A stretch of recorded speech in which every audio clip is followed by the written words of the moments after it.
Welcome everyone. Hail to my fellow Selvan citizens.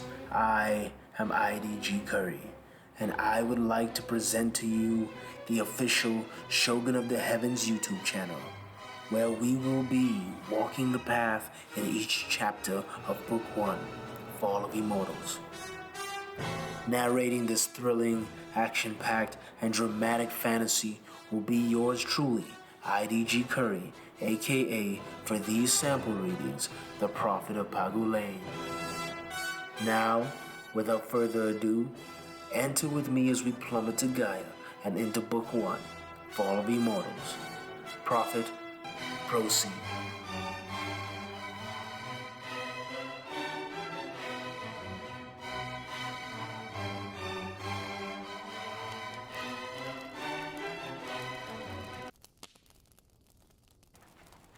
Day was breaking, and the dawn began to rise on a scarred pride forest.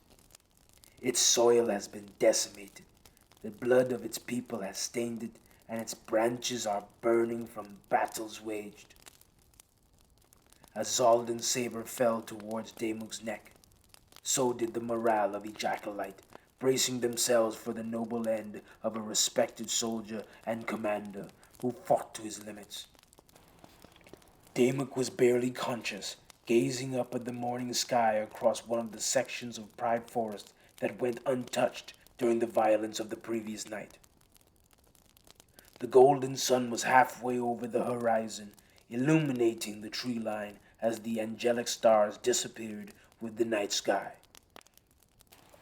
Exquisite as this night may be to a man, nothing warms the heart more than a vision of home, Damuk thought to himself, closing his eyes as he accepted what appeared to be his fate.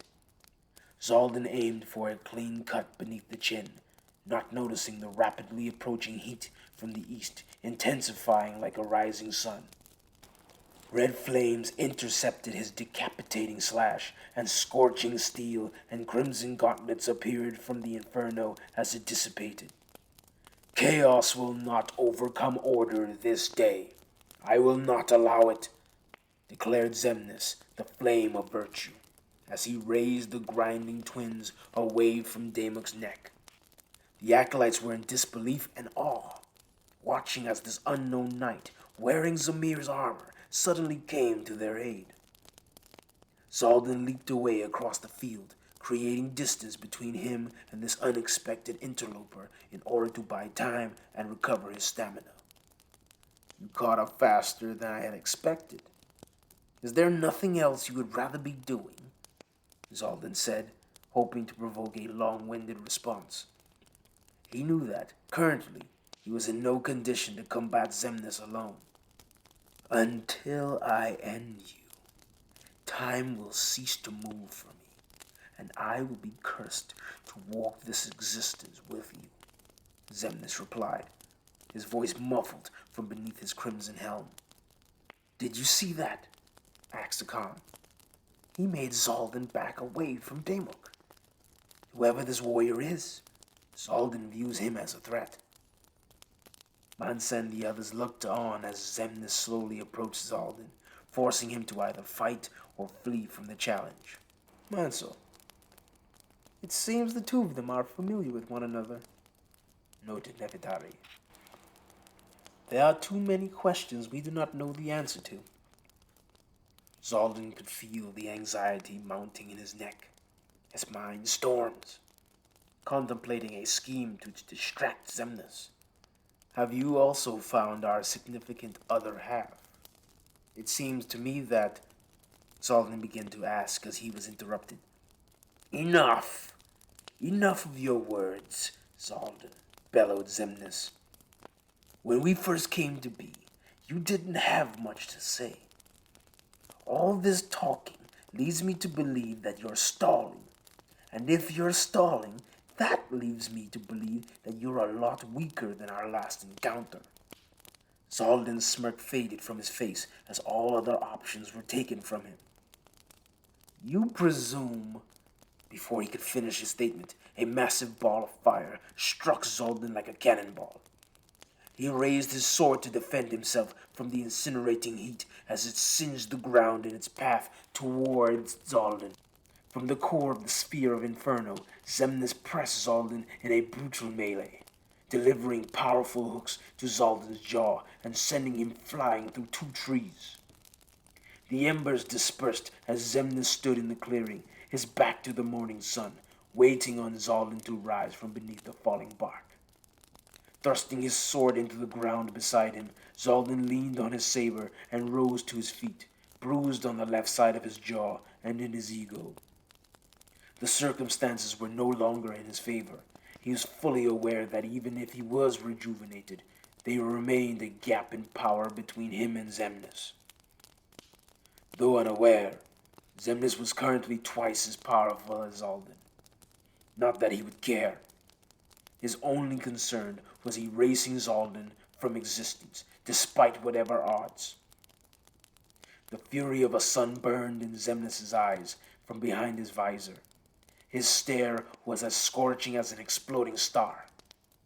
If Zara and Xanatos were here to stand with me, it would still not be enough to defeat him, though I do not have to defeat him this day. If fate has brought me this far only to discard me, then let the rain fall on my battered corpse. I would rather die in battle fighting than like a coward with a sword in my back, Zaldin declared, charging Xemnas and unleashing the full force of his remaining mana. Xemnas braced against Zaldin's assault, and mana intensified around him violently. Erratic discharges of lightning and fire were unleashed indiscriminately. At first, this conflict followed the same pace as the first, although that did not last long. Xemnas was gradually gaining an advantage during their swordplay of vicious slashes. Each sword stroke swung between them was intended to either dismember or decapitate. I am doing better than I expected. My strength is supposed to be half of his. This improvement must be from all the company I have been keeping since I arrived, Zaldin thought as he combined slashes and kicks, aiming for his opponent's knees and torso and parrying counters with his manica. However, during the exchange, Xemnas began to once again pressure Zaldin. Xemnas raised his sword and, with both hands, swung a mighty stroke, pinning Zaldin in place as he raised his guard to block. Zaldin's lightning enveloped his saber, emanating aggressively. It was the only thing protecting him from Xemnas' flames. Zaldin's stance broke in the clash, and Xemnas threw a hard front kick into his gut, knocking Zaldin to the ground. The blow made Zaldin cough up blood as it joined his victims on Gaia's surface.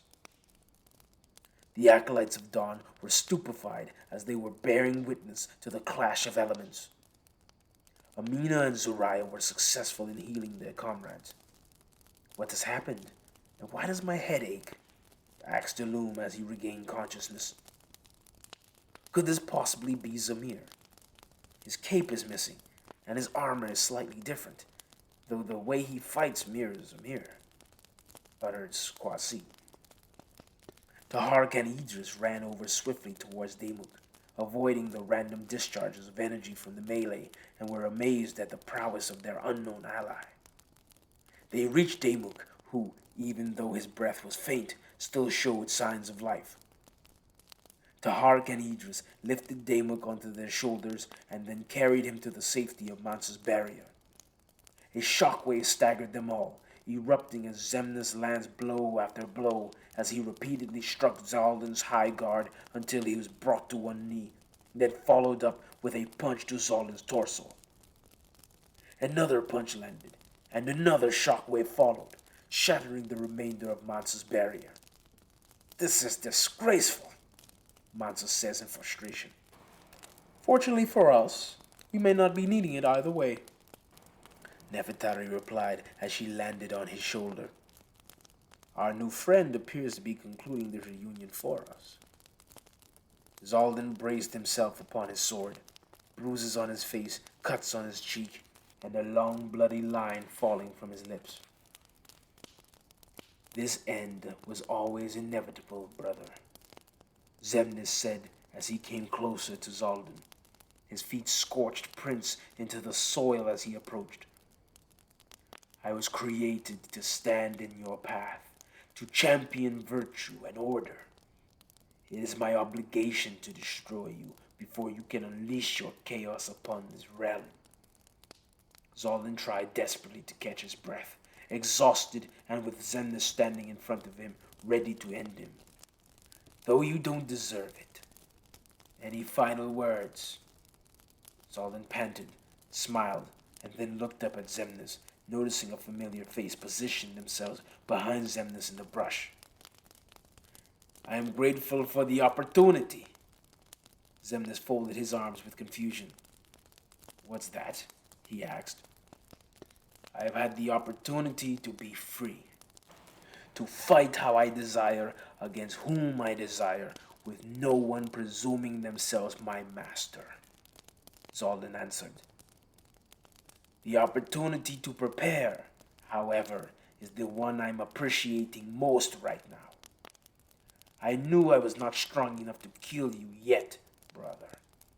For now, you surpass me in strength, and a fight to the death would have a distasteful conclusion from my position. This is why I appreciate the opportunity. Like you will soon appreciate the opportunity you missed. Xemnas held his blade to Zaldan's throat. What opportunity have I missed? Remind me, he asked Zaldan. Then, with no warning, a beam of mana was fired from the shadows of the trees behind Zaldan, aimed slightly above his head. The discharge of energy struck Xemnas' center mass and knocked him away from Zaldan, forcing Xemnas to slide back, where Zara surprised him from the rear, thrusting her bladed tonfas into Xemnas' lower back. Xemnas roared in pain as Zara dug her blades into his back like tiger claws into fresh prey. Xanatos joined Zaldan and Zara in the clearing, giving Zaldan some of his mana so that he may heal his minor wounds. You both took your time getting back, Zaldan uttered. The responsibility is mine, yelled Zara from Xemnas' back as he flailed, attempting to throw her off. I took more time with my morning meal than intended. Xemnas twisted and contorted in his armor, shaking Zara off his back as she flipped into the air and landed beside Xanatos. What is this, Zaldan? What are these creatures? Xemnas demanded. Xemnas noticed their eyes from across the battlefield. Now I understand. You reckless fool. No matter. In regard to an opportunity, I will not allow you one to grow more powerful. I will not rest until you and your spawn lay dead before me. Xemnas charged his sibling incarnations, sword flaming in both hands. Prophet, it's a sample. It just, hey, slow down, ease off the pedal. I man, them spitting Thank bars, you bro. everyone for tuning in for this reading. Join us next week as we get into the next part of the saga. Shogun of the Heavens Book 1 is available on Amazon and Amazon Kindle or for order at your local Barnes & Noble's bookstore. The Amazon link to purchase the book is in the description of the video. Behold, as we all dive into the world of myths and fiction. Book 2, The Throne Crusher, is still set to be released on December 9th, 2024. This installment changes the tempo of the story, allowing us to go deeper into popular role characters who will now step to the forefront of this epic tale.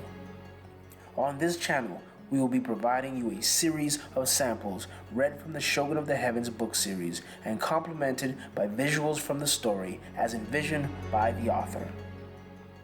Please like and share the video, subscribe to our channel, and comment below. Then, while you're at it, follow us on Facebook and Instagram, where you can compare our competing galleries of artworks brought to life from the story. Thank you.